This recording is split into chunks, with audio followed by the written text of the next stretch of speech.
I'm like really excited this time. We have an amazing speaker waiting for us in the waiting room, and we're going to connect to him in just a few seconds after we watch a video from our friends from Excel World.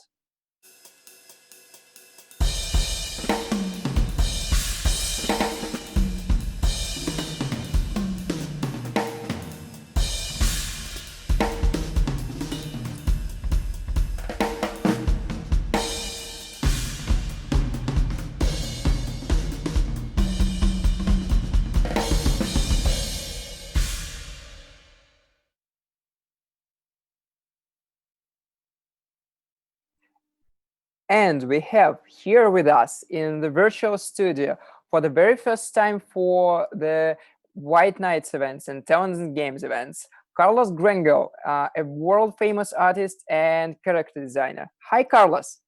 Hi, Igor. A pleasure to be here with you and with everyone. It's online. A pleasure likewise. How are you? Doing well. Thank you so much. Very excited. Yeah, we too. Like a short question, how long are you in the art industry? How long are you doing this? Well, last year for myself, my studio, which is my brother and I, and then a great team of people, we've been, last year we accomplished 30 years on the industry of animation. Oh my God. Feature animation, yeah. You have started it even before I was born.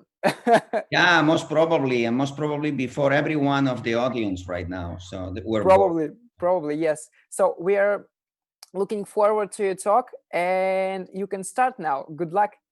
Very good. Thanks, Igor. And thank you, everyone, for watching this. I've been invited, and it's a pleasure to be here to talk about the style of the movies, mostly in animated movies, which as well is very important on video games as well. Every movie has a look, and every video game has a look. And the most important thing on the movies to find a style, a particular style, is the script. So it's the main idea. Normally a director or a studio buys a script and a director directs, but the writers, the script writers are the most important people at the very beginning because they are giving what the story is going to be. And I'm here to present you the last 30 years of my career working on my studio, partnered with my brother Jordi. And I want to start from the very beginning for you to see some movies that you may not know, and coming closer to the last years of movies that you may know that we have done recently. So the most important thing, as I was talking, is to find a style, is the script, but then you have to work with the director. We worked in our career with 42 different directors, and every director has his own taste. It's not the same to work with Spielberg or Tim Burton, Jeffrey Katzenberg, or any other director, no matter if it's important, famous or not. So you have to really listen what the director has in mind, because sometimes those directors, they haven't wrote the script.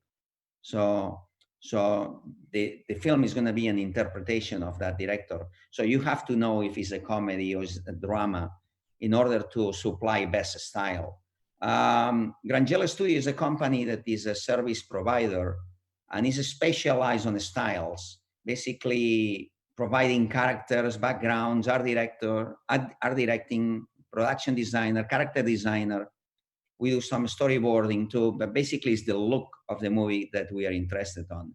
But let's please start with the very beginning on a film that it wasn't very famous, but that was my first experience on feature films. I actually like feature films because a feature film can work from 6 months to 3 years, and during that time you can really develop a style and you can create many characters. That's why I like feature films. Video games are faster in the making, and TV series are faster too. You don't have that much time. In order for us to work better, we prefer to have a bigger frame window to be able to work and develop not only the characters, the props, some backgrounds, some ideas.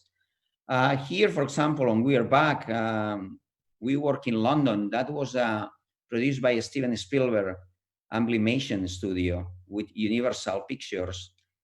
And those were the first designs done for that movie long time ago, 30 years ago. And we worked basically all the techniques, but of course we started with classic technique, with sketching and with pencils and white paper. And the basic idea to present a director is to show the shapes of the characters. And it's very important to work silhouette. And basically you have to get the personality of the character and present it. You can present it rough, or you can present it in a way more detailed. This is the first version of Cats that it never was done. It's not the Cats that came last year. This was supposed to be an animated movie, 2D, not even 3D. It was an idea coming from Spielberg and Andrew Lloyd Webber, the guy who created the musical. And we were going to do it in London many years ago. But as you can see, some of the projects that we started, they are never going to be made. So there were some story difference between them, and there were some production issues, and they dismissed it doing it. So they kind of canned the project, and it's not going to see the light. So it was a good idea. As you can see right now here on this image is how we present the characters when they are finalized in color, which is the closest look that the characters are going to be on the film. And this round already had passed the approvals of the producers and the director. So it's ready to go for animators. Basically what we need to do these days in 2D, the animators could took this drawing and start working on it. But now we need actually to make the volumes and put the volumes. So it has to go to modelers if it's going to be a 3D movie. And then the animators will work with the model from the modelers and the character setup. We actually like to do close-ups on the faces to see the detail and the appeal of those faces for the directors to approve it. And secondary characters are very important. All the films, they have three types of characters: main characters, secondary characters, and miscellaneous or incidental characters. All of them, they have to be done on the same style if possible. And all of them, they are extremely important for the film. So it's very important to really kind of pay attention to each character and the props that each character uses on the film. It's also very important to provide a close-up of the face and pretty much a look of how it moves and how he performs. But we can do it on other pages with facial expressions and body attitudes, which are important too. So these are the first presentations to go in front of the director and the producer of the studio. This is another film that it never was done. It's a Steven Spielberg idea to go into animation. It's a Rudyard Kipling story, the guy who created Jungle Book. And Steven had the idea of doing this film after We're Back because Cats didn't work out. And again, we were pushing for a new style. It was more cartoony. So the more cartoony the story is, you can go more comedy. The more comedy the story is, you can go more cartoony. So vice versa. And you can go more graphic, less realistic. You will see some movies they are going to come after this one that they're going to be more realistic. Is because the story was more drama, more dramatical, and they needed another type of realism. But as you can see here, the shapes are very strong, very graphic, very funny, a lot of color. And this is way more cartoony. The animals were very funny as well, very stylized, that you could push the shapes, which we like. And this is the first movie actually that had face and eyes, as I say, and it was a bit of success after the ones I presented before. This is Balto, a film that it was done in London, actually with executive producer Steven Spielberg to Universal Animation. And we worked on this film about 2 years to make it happen. Working 8-9 hours every day. It's a hard, fast tracking, and you have to be sketching long hours. This is the way we presented the main character, Balto, very, very rough. I remember at the time going to the London Zoo to take sketches of the wolves. Here you can see some silhouettes, very important for animators to see the movement of the main character. That character designers, when we create the look, we think like animators. Actually, we know how to animate. Some of us, the majority of character designers that I know in the business, they really know about how to move the characters. So it's very important to get those silhouettes and put the character in action for them to see different views. Here is the same production, Balto, but this is the character of Steel, the villain of the movie. And this is Balto, again, the same production, but you can see Jenna, the character, the female dog, the husky dog, Siberian husky. Very important for the film, again, main character. And Rosie, which is a human. We try to pay the same attention to humans and animals. The important thing is that to create a style and that they fit on the same style. I think it's very important that all of them they maintain that stylization, that they look from the same planet. This is a film that we did for Germany. It was called The Fearless Four, the version in English, and it was produced by Warner Brothers. It is a story about the Bremen town musicians with the donkey, the cat, the dog, the rooster, and a mouse. And it was very stylized as well. It was very funny and cartoony.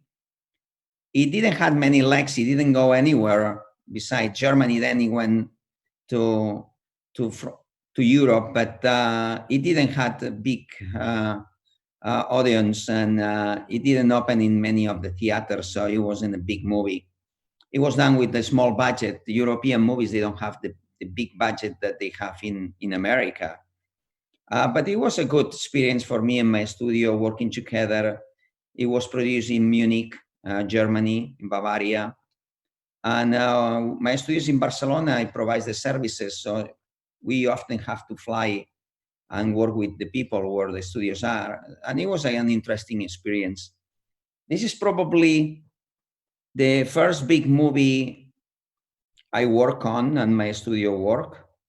And it was the first movie when DreamWorks Animation opened it in 1995. It was at the end of 1994 that they were preparing everything. And 1995, this big company that they wanted to compete with Disney and everyone in the business, DreamWorks, opened it with Jeffrey Katzenberg, Steven Spielberg, and David Geffen. And The Prince of Egypt was their first movie, and a very compelling story. It was a Bible story, but very heavy movie to make, you know.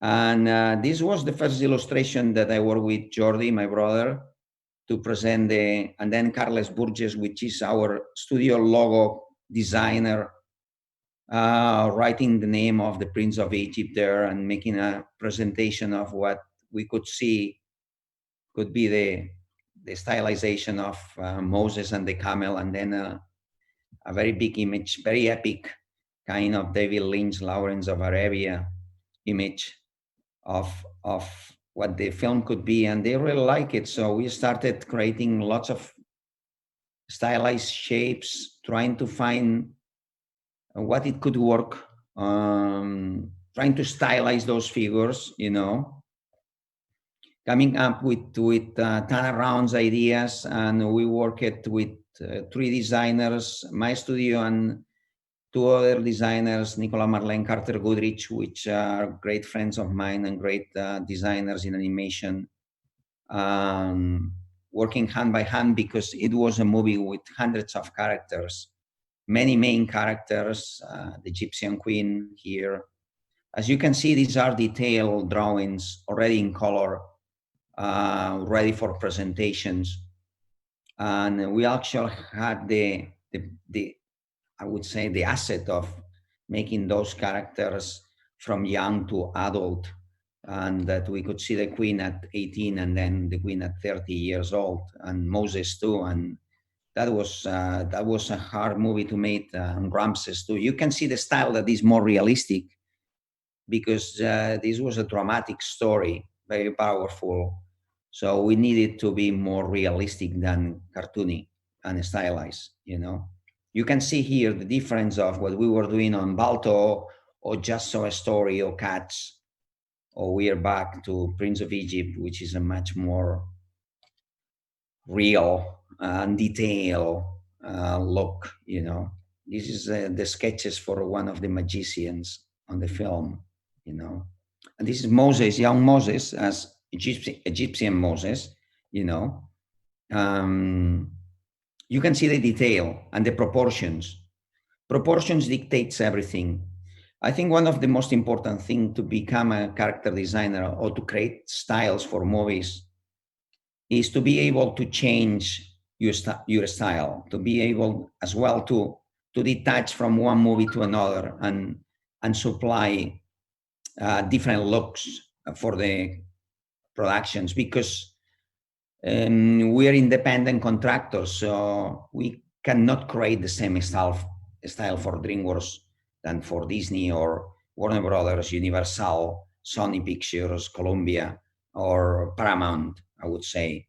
You always have to be on the look of reinventing yourself. This is what is more important in order to get jobs and to make fun every movie you work on, you know.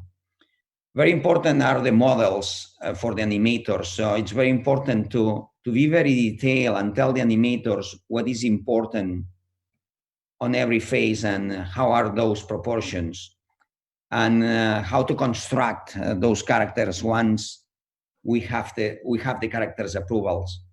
Animators, they are coming from other movies, so they need to start on the new movie and they know nothing about the style. So we are the first people to start training them and giving them the information for them to start being aware of what is the style of the new movie. So it's very important for us to supply with different angles, like you can see here for the faces, and don't lose any detail, and to supply with different expressions, as you can see on these images, you know. It's everything very detailed, and if you want to present it well, you have to do it in colors, which is actually more time consuming, you know. You can see here Miriam, young Miriam, the sister of Moses, and she's very childry, and the script sometimes doesn't describe the personality, so it's very important when you meet with the director that you ask the director what he wants to see on the character, and you take notes, detailed notes about what the director wants to see, because the script and what the director wants to see sometimes is different. So you better guess what the director wants to see, and then you better draw it the way he wants to see it, because that's the difficult thing, to try to capture what the director has in his mind. And this is Miriam. Again, here is when young Miriam and adult Miriam has to resemble herself for people to recognize her on the movie. And then we have to supply with detailed turnarounds for the different angles for the directors to see as well how she may look from the back view or 3/4 or profile, side view.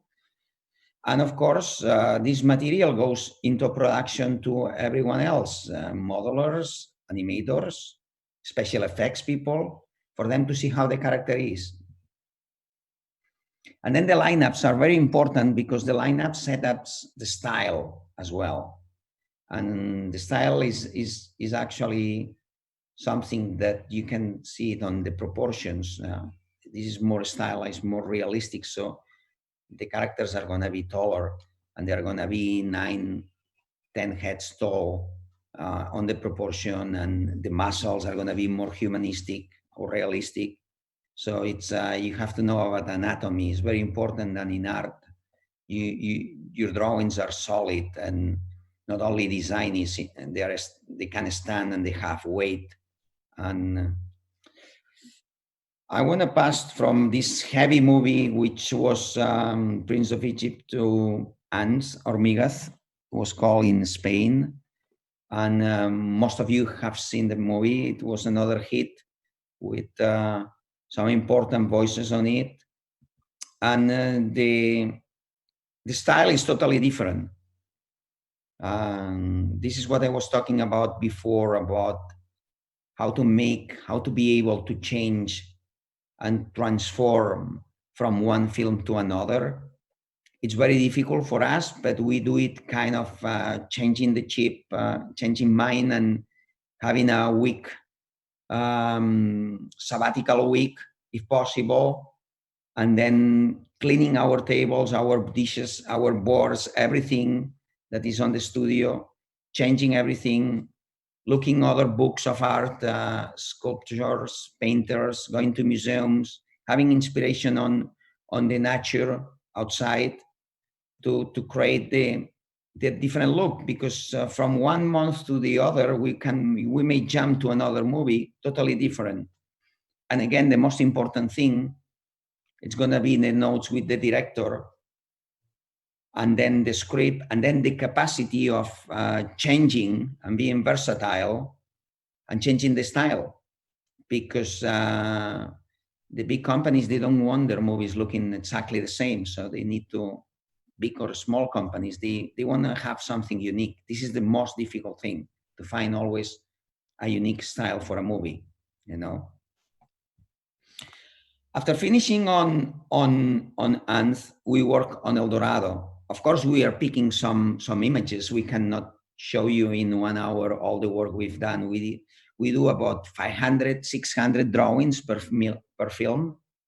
So we had to pick the most representative images for this session today. And I want to show you what I was talking before about the importance of the lineup setting a style for a movie. We want to put the maximum of characters possible from the script on some lineups. And here you can see it very clear. On the first lineup, the one on the upper row, you can see Tulio and Miguel, which is the main characters, and then the horse Altivo with Cortés, and then the Spanish army, and then all the peasants. And when we're setting on that lineup the main look of the film, which is very important for everyone who works on the production to see it. And then on the lineup on the middle row, we can see secondary characters there, that they are on the movie as well. And then a third lineup for the incidental characters that they are on the same movie. Then we have almost the entire look of 100 characters that they are appearing on that movie. And if we have the blessing of the director and the production people, we are ready to go to focus on each one of those characters particularly, and getting every single character to the spot that we want to see it. I think the main lineups are always very important for a presentation pitch with the top studio people, because then they can see what you have in mind. Obviously, to produce those lineups, they may take a couple of weeks of work, heavy work, of a team of people working, but they are worth it, because on a couple of weeks, you can set the tone of the movie, and that's a huge step forward. Then, as I said, we go character by character, starting with the main characters. This case is Miguel, one of the main characters. And we try to get those faces and body types here with Cortés, trying to get the personalities of the characters, the psycho inside, that goes into the outside design, it's very important to think about everything at the same time. Always very, very important, because then you are a full designer thinking on the personality and then the shape of the character, the look of the character. But as I was telling you at the beginning, these are the soldiers of the Spanish army.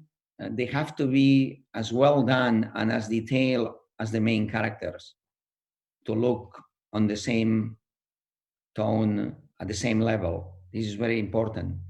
And then we can put notes on the models like we did here for the people that they're going to work with them to don't forget about things. They're important.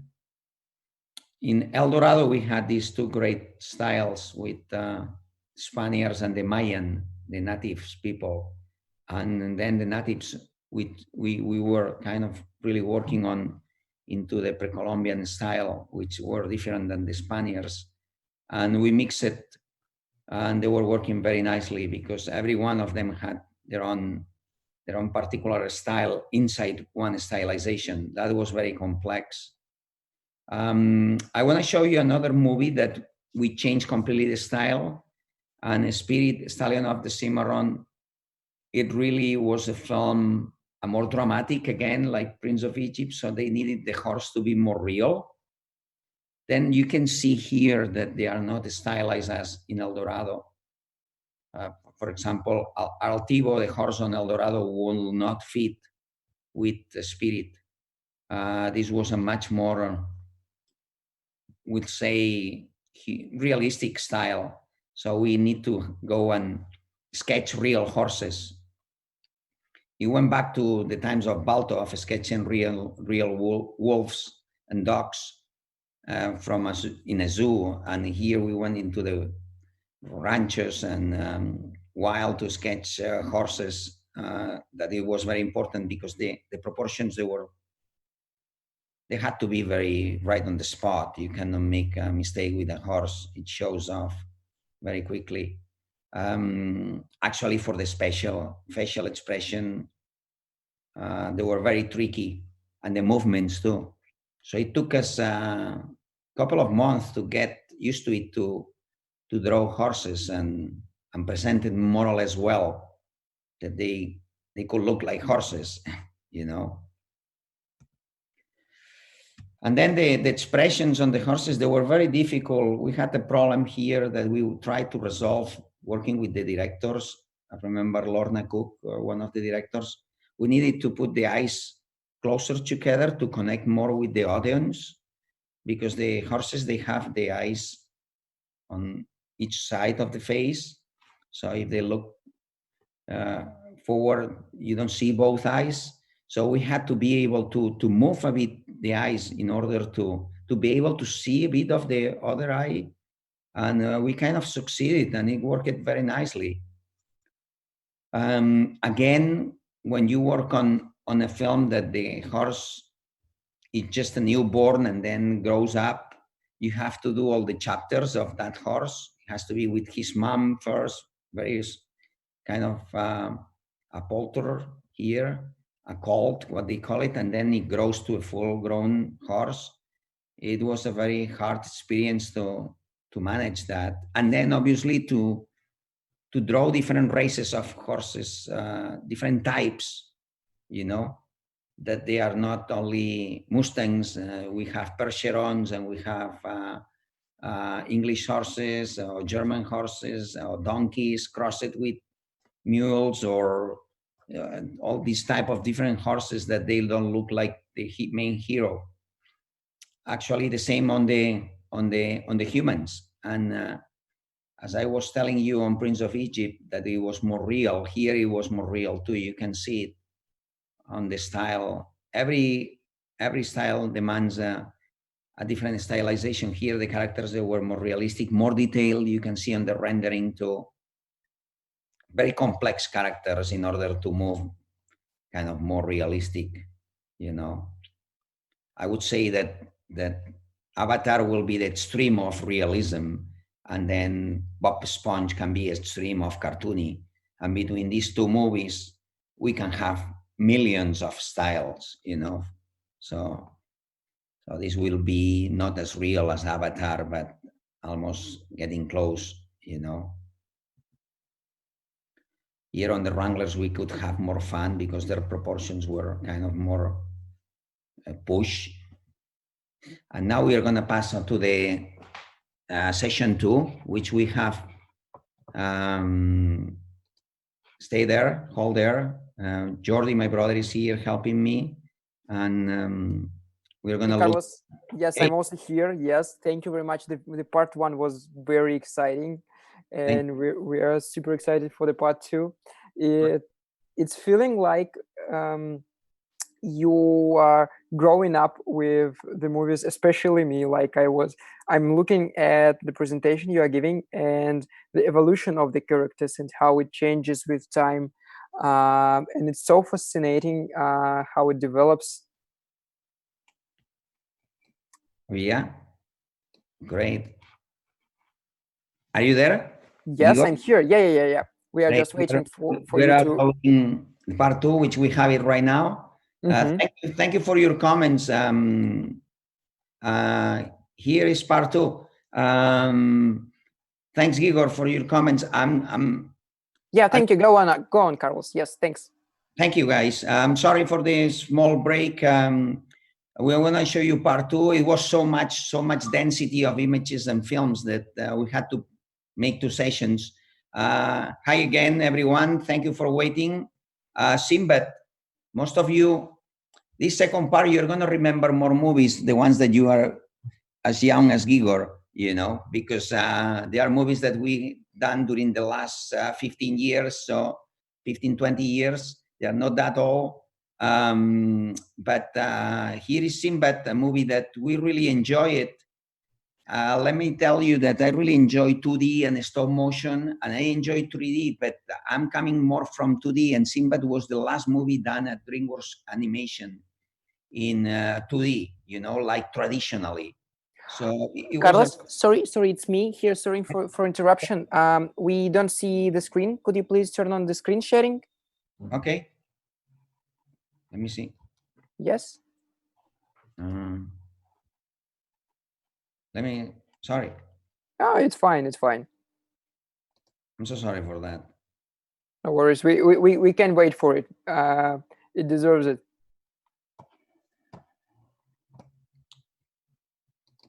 It's very new for all of us to do all these remote and online things. So like having this little break, you don't even imagine what's happening on the offline conferences when you do imagine, right? You have been the speaker.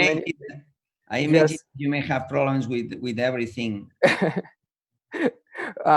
We had like some crazy stories. So I believe we did have the case when we have invited a person to our conference and the one has confused the cities and came to the wrong city. Okay. Can you imagine that? And then in which city he show up? I do not remember exactly when it was in which cities, but it was something like very similar with the names. Or can you speak now? Sorry, Igor. Can you see? No, still no. Still waiting. No, you don't see it? No, could you please turn on it on Zoom, the screen sharing? Vou posar zoom aqui.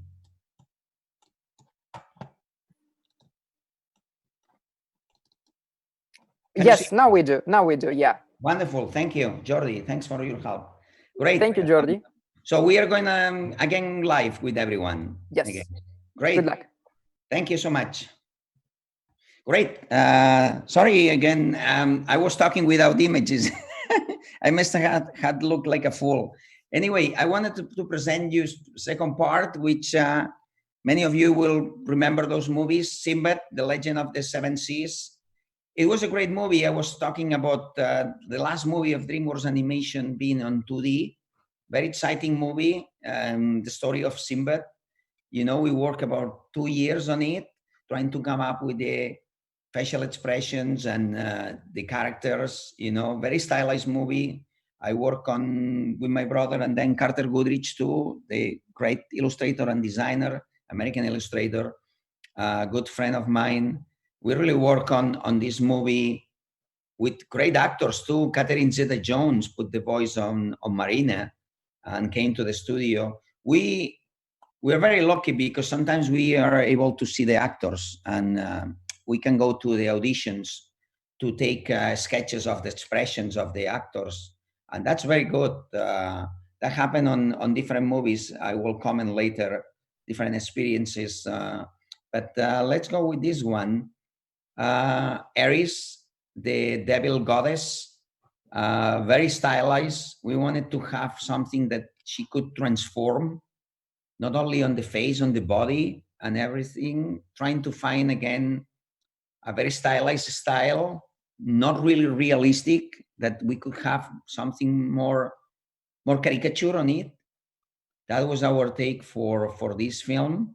Here, Shark Tale, we worked with Robert De Niro as well on the big great white shark, and we had great actors: Angelina Jolie, Martin Scorsese, Jack Black, Will Smith, De Niro, Renee Zellweger, and they wanted us to.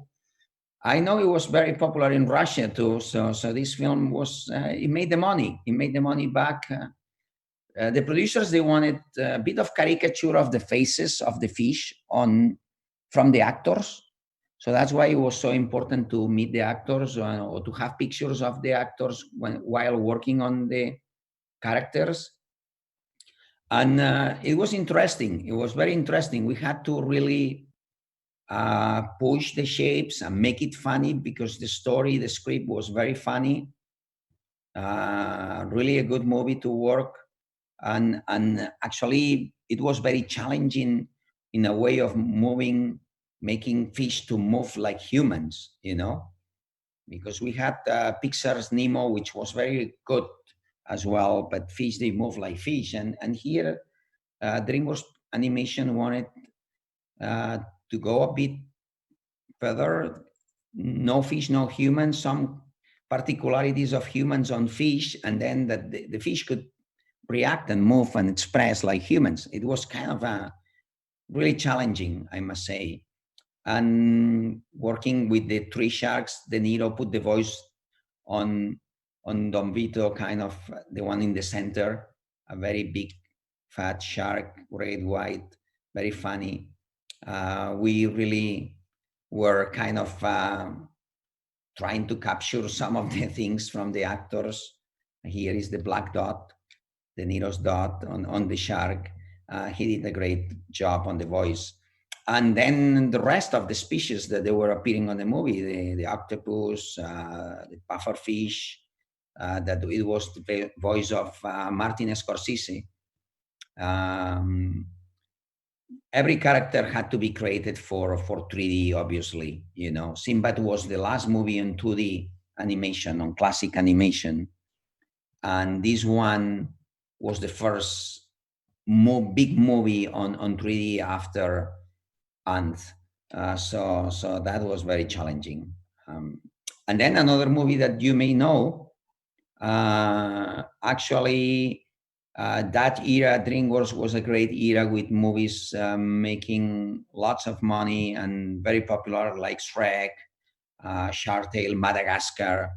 And this is a big image that we presented for Madagascar, the way we were envisioning those four main characters on a beach, just arrived to Madagascar and singing, and then all the eyes of the lemurs behind seeing and thinking, who are these crazy people coming to our country, And again, the starting point was African style, Masai Mara, shields, trying to transform those animals into African mask, very, very kind of challenging. We had that idea of trying to make those very graphic,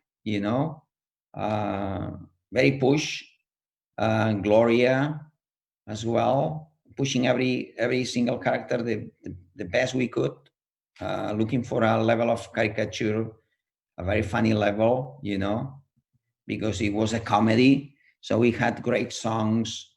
The zebra, we wanted to Marty, very graphic as well. But as you can see, very trying to find that the graphic look coming from all the African art, that it was very inspiring to us.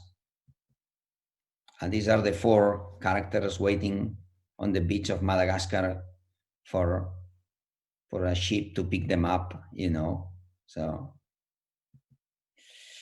another good movie that we enjoyed working almost 3 years on it. After Madagascar came the proposal of Tim Burton and Warner Bros. To work on Corpse Bride.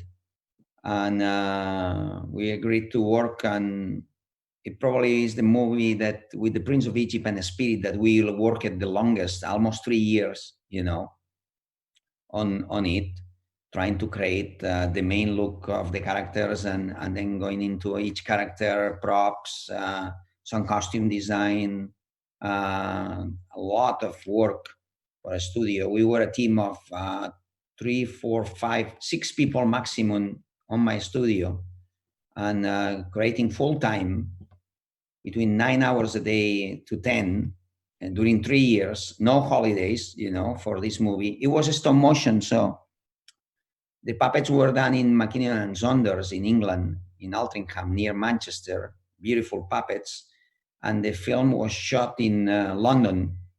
In London, so we were a triangle from Barcelona, Altrincham, Manchester, and London to really produce this movie at its best. With lots and lots of characters, lots of shapes and silhouettes. Here we can see Victor, very detailed finishing for the sculptures to do their jobs. We did the sculpture supervision, my brother Jordi, and then we worked with the modelers and sculptures at McKinnon and Saunders, where they did the puppets for the characters to look really close to the drawings, and they did a fantastic job. We can see Victoria, the father of Victoria, father and mom of Victoria, the butler, hundreds of sketches done for this movie. It is true that stop motion is a great technique. It's everything very artisanal, very done with the hands, and it's very artistic. It's beautiful to have the experience to work on a stop motion movie. Here we can see hundreds of sketches. We try to supply many of images for the characters, and then the director will be in charge of picking what is the best one for him. Once he has the image, we create the entire body, and actually we can put it on a lineup, and then we can create the props that they are working with that character. Here we can see the maid. It's a secondary character, but as I told you, all the characters are important, Barkus Bittern, the villain. Villains are always interesting. They have that capacity of attraction, and that's the pastor as well. He was a bit kind of a dark character, the pastor Gaswalls, and that's the driver. Corpse Bride had something very interesting because as well it had 2 styles on one, the land of the living and then the land of the dead. Those are the land of the living characters, obviously. But when we turn into some of the land of the dead, they are more funny. But here, I don't know, flash it away, where, I don't know, some images of the land of the dead had skipped the show. Sorry. I want to point this movie because, and it's an interesting movie because, as you can see, it's an Arman show. Arman Pictures is in Bristol, in England, but it's a collaboration with DreamWorks, and they wanted to do their style, which is done in plasticine. They wanted to pass it into 3D digital. And we enjoy very much that transition to make it digital, just for not destroying their characters, to make them as funny. As designers, we wanted to really work with the Arman style, not to create and transform something. And that was a great test of making something, copying something for the style of Arman not to be destroyed. That was we wanted to have to be challenged on saying we are gonna do something that Arman can be happy about it. About the 3D. As artists, we prefer the plasticine look at Arman, but it was a good experience with DreamWorks too, to draw these characters on Arman style, that they had their style for 40 years, not transform them much, create new faces, to be able to have the 3D. And we had a great time creating different types of characters, from main characters to secondary. And it was a wonderful experience with Arman, which we repeated other experiences with them because they were very happy about the results. So this is what it's all about when you create something. You have to make happy the people that is hiring you to do the job. It's not only about creating what you like, it's about giving them what they need. And they have to be really happy with the look. So Arman Pictures were happy, DreamWorks was happy. So we were happy. We were happy with. Those are some secondary characters for Flash It Away. Another 3D movie, it was called B-Movie. It's funny, it was a success in some countries, in other countries didn't go that well, but it was a Jerry Seinfeld idea to come up with this movie and propose it to DreamWorks, and DreamWorks really liked the movie. And we started like an El Dorado, creating those lineups, all these kind of crazy different characters coming up from the insect world, and we were transforming bees and wasps and mosquitoes and bugs and beetles. And then we were putting more details for them to go into 3D. It was a 3D movie, computer-generated movie. Very funny, very comedic, with songs too. So the style could go more cartoony. You can see what I was commenting before, that you can go more cartoony with comedy scripts, and then with drama scripts, you have to go more realistic. And then we had Vanessa, was a girl that was talking to the bee. We were giving different options for Vanessa, different haircuts, different colors of the hair, different facial, secondary characters. This is a lawyer that it's on the movie. Another insect, which is the fly. It's always Spanish fly. Who better than a Spanish designer to design a Spanish fly? Then another movie that you may actually remember, that is came on 2008. That's not that far ago, 12 years ago. Kung Fu Panda, very funny, very fun movie. Great working with Nicolas Marlet, incredible designer. We started at the very beginning, kind of trying to get the shapes and the proportions of the characters, to see that lazy panda, how he could move in a funny way. It was another kind of comedy with some touches of drama. It's always the importance of pushing the shapes and creating something that can be really funny, cartoony, streamlined. And obviously we work it with Chinese style, because pandas are in China. So what best to go to the art of China and Chinese style and get those ideas. And then here you can see more detail. Even the lettering we've done, there was more kind of Chinese with black ink on top, with brush, kind of on top of rice paper sometimes, or dark papers, kind of very organic feeling, with the eating bamboo and practicing Kung Fu. And it was a very funny movie to work on, like How to Train Your Dragon. Another 3D movie, but funny, kind of with very strong characters. Hiccup, the main character, trying to come up with ideas of how he could look as a young hiccup, and then his dad and all the Vikings, and going into creating dragons, which is a very fun part when you go into the shapes. Reptiles are always fun. On just so I show you that crocodile, and reptiles are always very funny animals and very difficult to design, but very challenging and extremely funny, you know. And you can create many, many, many types of them. And this one here on the bottom left hand side, it's more like a Viking boat ship, you know, like a Dakar. Arthur Christmas, that was a movie done for Sony Pictures, and Arman from London as well co-produced it. It was a very funny movie too. We supply with some information for the main characters, and working with Tim Watts. It was just very exciting. Very long guy. Peter the Chef, the illustrator, American illustrator, and good friend of us, work on it too with us.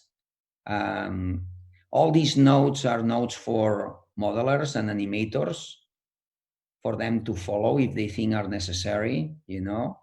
Those are rough drawings, and those are basically really simple turnarounds for them to see how those characters are the construction of those characters. And all these notes are important for us for not losing the style. And Pirates, another movie that this was done on Arman Pictures, but in plasticine, which was the real McCoy of Arman, and trying to find the captain first. We started with the captain. When we got these three faces, and Peter Lord was happy with the director, Peter Lord, and one of the co-heads of Arman Pictures. He was very happy with this face. We went into the body, and once we got him completely full body and face, we moved into secondary characters and all the rest of the pirates that they were on the boat. Here you have the Albino Pirate, which we use it a bottle of milk to use for his shape, and the pirate with the scarf, and on and on. Queen Victoria too, and all those characters that were done in plasticine, the beautiful backgrounds, and it was stop motion in plasticine, different from Flash It Away, which was the same Arman style. This was done in plasticine. So this was our second great experience with the Arman Studio, which we enjoyed very much, you know. And I want to finish with this movie, Hotel Transylvania, done by Sony Pictures, a 3D movie, but that we really actually push it a lot, the shapes. You can see our first lineup for the movie, trying to find all these monsters, but doing them different from other movies that we've seen before, and it was a great success. They did 2 sequels. We don't usually work on the sequels. We like to do new movies all the time, original ideas. We don't really work on the sequels. But other designers, they take on and work on the sequels. It's great. For us, there is no meaning on repeating ourselves. We want to create, even if it's not an important movie, to create something new. We don't like to repeat 3 more years or 2 more years working on the same kind of style. But let me please show you some of the creation of these characters, you know, for the concierge. We did some secondary, the bellhops, you know, attending the main monsters and the hotel. Very important, again, the control of the design on the shape and the silhouettes of each character, that each character is an individual and has a personality, and it has a different shape from the other one, you know. Bear in mind, if you want to design in this business or in the video game industry or in any industry that you want to design, that you have to be able to really do different type of characters all the time, and every character has to be well thought and solid, and has to have his color and proportions and details. Every hand has to be different, every feet, different secondary characters that they were great for the story. And here, I'm afraid we finish the presentation, and I'm ready after these first Yes. 50 minutes for a Q&A and to hear. I'm really eager to know what people has to say or what questions they have to have. Hi, Carlos, it's me here. Yes. Thank you so much for the presentation. I just don't think I have enough words to express how inspirational it is and how good it was. We're like all the chats where I have posted the video of you doing the presentation, they're boiling with the feedbacks, like how good it is, how interesting it is. How fascinating it is for people to learn how their favorite characters are being created, and like how educational it is. Thank you so much. Oh, it's a pleasure. I mean, this is why you kind of hire me for. So and thanks for agreeing to be with us. And yes, it's going to be great to like ask a few questions. No problem. I give you the time that you need. Yeah. Please don't rush it. I want everyone to be reply, and I want to answer to any questions they may have. Great. So guys, if you have any questions right now, please post them to our lectures chat on WN Hub platform. We will read them out loud. Very good. So I will start. The first one is you have worked with many talented and world famous directors. Can you just give us maybe your opinion or a clue how different it is to work, for example, with Steven Spielberg and Tim Burton? Do they require something very different, or is it more of the same? No, you're good, Igor. No, every one of them is different. Every one of the directors we work is different. For example, on the cases that you had comment, Steven Spielberg and Tim Burton. Steven Spielberg, it's a very creative guy, has a great imagination, but somehow cannot draw what he likes. Tim Burton has a great imagination as well, different from Steven, but he is able to draw, so you can share more the creative process with him, that he's a very talented guy, artist that can draw, but Spielberg is telling you what he wants, and he cannot do it in a paper. But at the same time, it's giving you so much information about what he wants, and has an incredible eye when he sees something that it can be a great success, when he sees a character that actually is very compelling and very great done. And I'm too close that sometimes I cannot see it. And Stephen, I remember saying, this is the one, this is the good, this is Spirit, this is the guy, or that's a good Moses, Oh, that's great. Balto looks great. And he could see that have that vision of seeing from a page of 20 different characters, which one is going to be the successful one. And then on the other hand, Tim Burton has a totally different thinking, different style, more gothic, more dark. I would say people can describe it different ways. I would say it's the Tim Burton style. And if he sees something that doesn't work, he can take a piece of paper and say, could you do it more like this? And then you say, wow, come on, you can do it yourself. And he says, no, I just want to share it. So you are two different directors, two different great guys, very creative, everyone in himself, different completely from each other. But I think both of them, they have the capacity to know what they want. And this is very difficult in life. Even if right now this is a thing that I'm saying right now, we are working on a video game, our first video game that is going to come up next year. And we have a director as well that is very good to knowing what he wants. But not always you will find a director that knows exactly what he wants. Some directors that we had worked for, I wouldn't say names now, you give a lot of roundabouts in order to work a lot, to decide 6 months later what he really liked, to come back to the beginning. the first sketch. And that's a waste of time, and it's a waste of team effort and everything. So to have the vision, actually, it's very important. And Steven and team, they do have the vision. That's why they are there, you know. Yes. Thank you so much for such the full answer. And so actually, the next question is coming a little bit from the first one.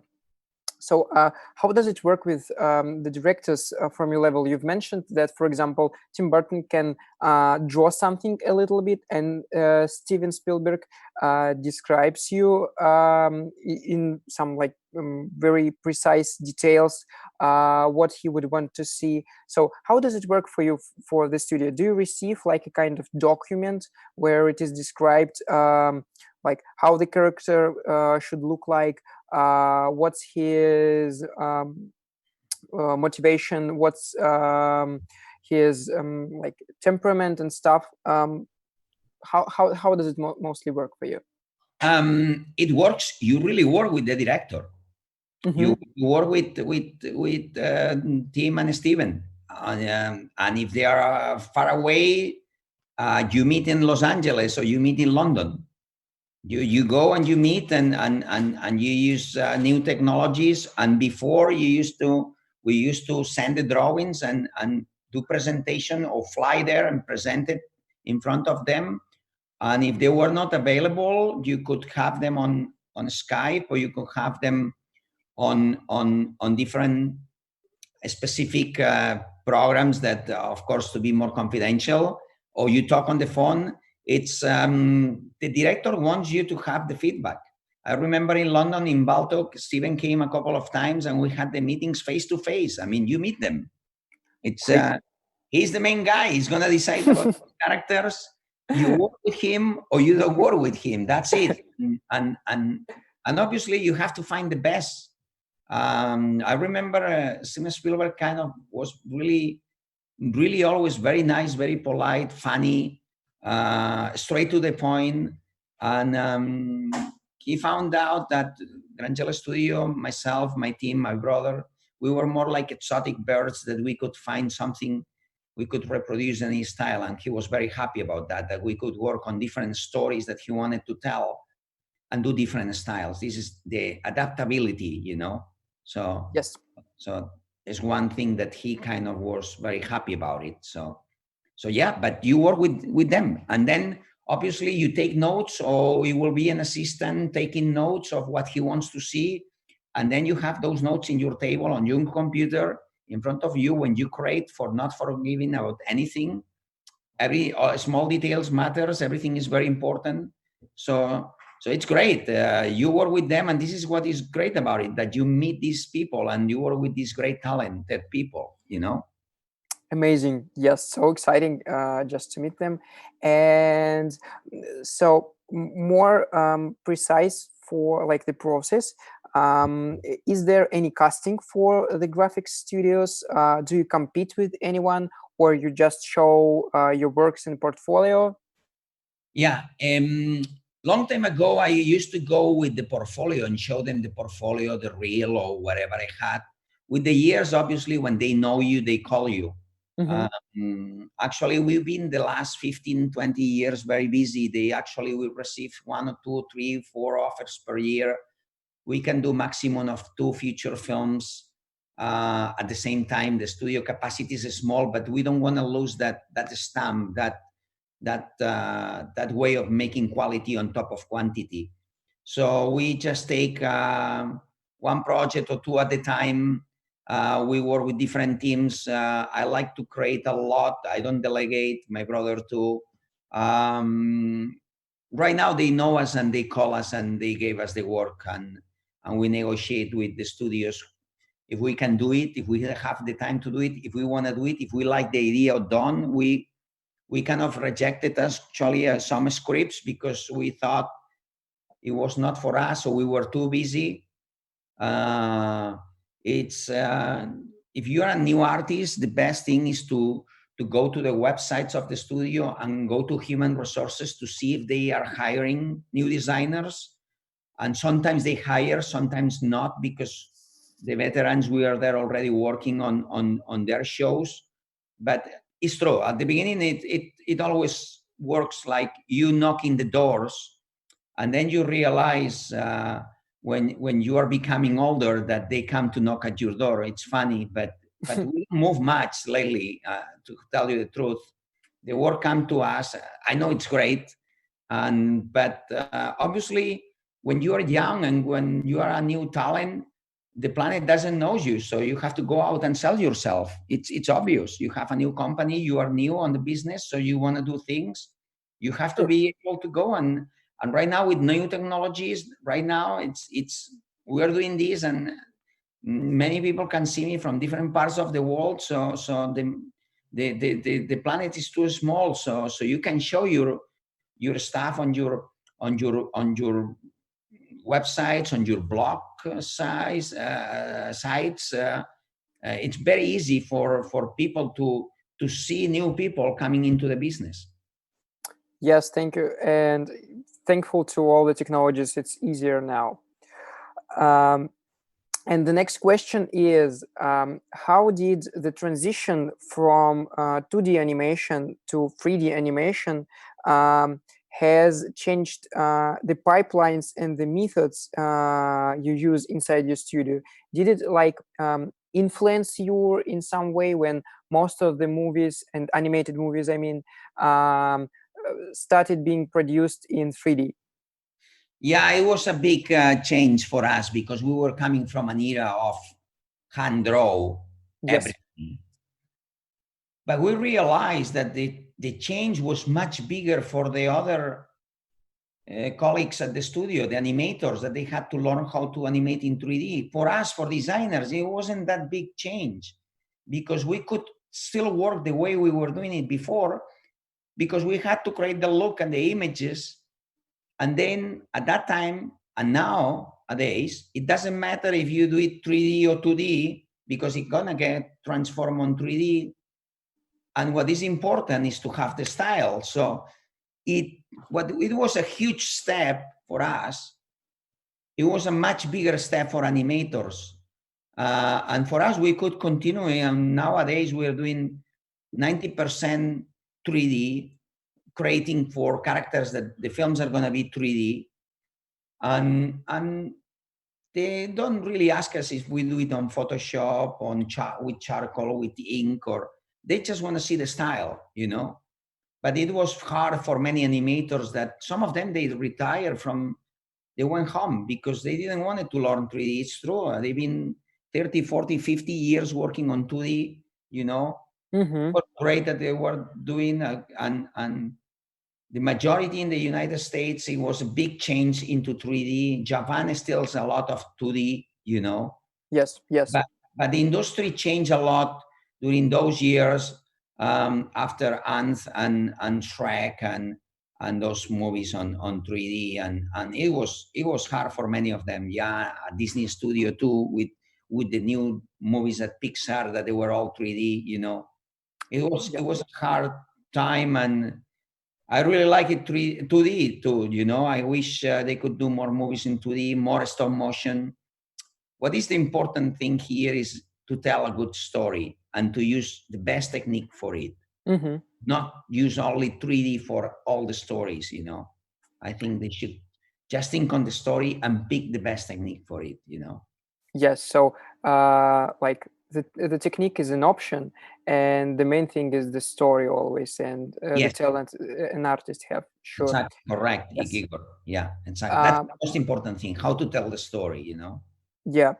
And do you personally, like you've mentioned some tools and software, do you still draw the sketches with pencil and paper, or did you switch completely to like iPad or like graphic tablet? We do it in my studio, but I keep doing it more traditionally. I have tablets and iPads too. Mm-hmm. But if you ask me how I am more comfortable, I'm more Yes. comfortable more traditionally. Mm-hmm. Nevertheless, I can use the other thing. My brother can use Photoshop and can use anything, can do 3D, can do 2D, and can sculpt as well, 2D or 3D. But myself, I found myself more. If you would hire me to do something, I will go straight into sketching with my hands and paper and a pencil, because it comes more natural. But of course, I can adapt easy. We had to do training classes on many of the programs to work with the big companies on 3D, So I got adapted to. I have computers too. So, but I go more traditionally if I can. Yes, sure. And when you finish the design, or you work on the design of a character, you and your studio, of course, do you involved in the process of animation of the character later? Like, do you know which engine do they use, or your job is finished when the character design is finished? Really, our job finishes when we do the interaction into animation. We work with the supervising animators for animating. They ask us sometimes for some extra views of the character, or drawings of the character, or color sketches. And once they have the character and they feel like they know a lot about the character, is their character, so we go into another character, or we go into another movie. So that's the step. As soon as you pass the legacy of what you have done, creating, and it's all approved by directors and producers, you interact with animators during a month or 2 or 3, and then you let it go, because it's their character. They are going to animate it. They are way better on what they do than us. So they are the specialists, and we are talking about big top supervising animators that they have they have a team of animators to do their job.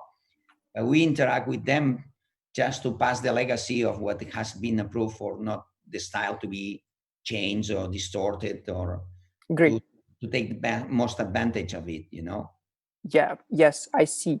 And have you ever experienced that you would want to change the design of a character after the release of a project, or after you have passed the designs to the animation team? Was it ever an issue that you were like, wow, I should draw it differently? No, yes, sometimes when you are in the movie and you see with the credits and you say, God, I want to reward that one, but it's too late. Yes, you always, because artists, we are perfectionists, and we always see things, and we always want to change things. But there is a point that you should let it go, and that's it. It's a process. It's a teamwork. So you have to let it go at some point, and it's done. It's out of your hands. But yes, of course, we are artists, and we change mind all the time, and we want to make it better. And in some characters I did. Yes. Good question. Thank you. And I believe one last question as a kind of recommendation for the people who are watching this. Like many beginner artists and like middle tier and senior tier artists of all the levels who are watching this would be interested in this. So what's your recommendation for creating a portfolio of a character design artist? To start with a portfolio, you have to bear in mind that you have to be a good painter or a good draftsman, in order to, a good designer, a good graphic designer, in order to start sketching and making images of, if you say character design, characters, and if you say backgrounds, kind of more art director. But you have to have the knowledge of in order to do that. And they have to start sketching, and if they like to draw, I really encourage them to do some live drawing on the zoo, making their sketches, or sketching people on the streets, with an iPad or a sketchbook, and then really drawing and improving themselves at home on his small studio, big studio, whatever, in order to try to starting to portray best images. And what it's always very interesting, what are they doing best? Are they painting backgrounds, buildings? Are they really doing characters? Are they doing both? Are they doing boats? Or are they doing, for example, images, mountains, painting trees? There is always right now a specialization for something. So if they're very good in characters and not that good on backgrounds, they better specialize on characters and focus on characters. If they're painting great images with both of them, they should do both and paint backgrounds too, you know? Yes. And a portfolio has to have diversity. Why? Because clients, they look for different forms and styles all the time. So if you just show them one style and they're not looking for that style, probably you are very good, but they cannot see it. So you have to be able to draw humans and animals and different species, and then aliens and robots and cars. And at least you have to be versatile on a portfolio because you need a job. So if you can get that first job, you are in the business already. Then they will know you more. But probably it's not probably they hire you to do trucks or cars and you're not very good at cars, but do a good job. Once you're in the business, you're in the business. People start knowing you. Once you do your first or second movie, people knows you. So it's much easier. So prepare a very compelling portfolio, a very strong portfolio with lots of different things, all well done, but different things. Yes. Because thank you very much for this. Yeah. This can give you the first opportunity to do a job, and then you can go into a second job, which you can put on the portfolio, and the portfolio is going to get stronger and better, and with different jobs there, and people can see the possibilities that you have, you know, as an artist. That's my opinion. Thank you. Thank you very much for that. And guys, artists, please use this and listen to Carlos. Carlos, thank you once again for your participation, for your speaking and inspiration. This was amazing, and I believe I will need a break, like some 5 minutes or two, to breathe a little bit after this session. Thank you. Please breathe, and thank you very much. My brother and I, we are very happy to be with you. It's our first collaboration and it's been fantastic. Thanks to everyone who had looked at me and all my presentation. Thanks, Igor. All the best. Enjoy. Thank you. And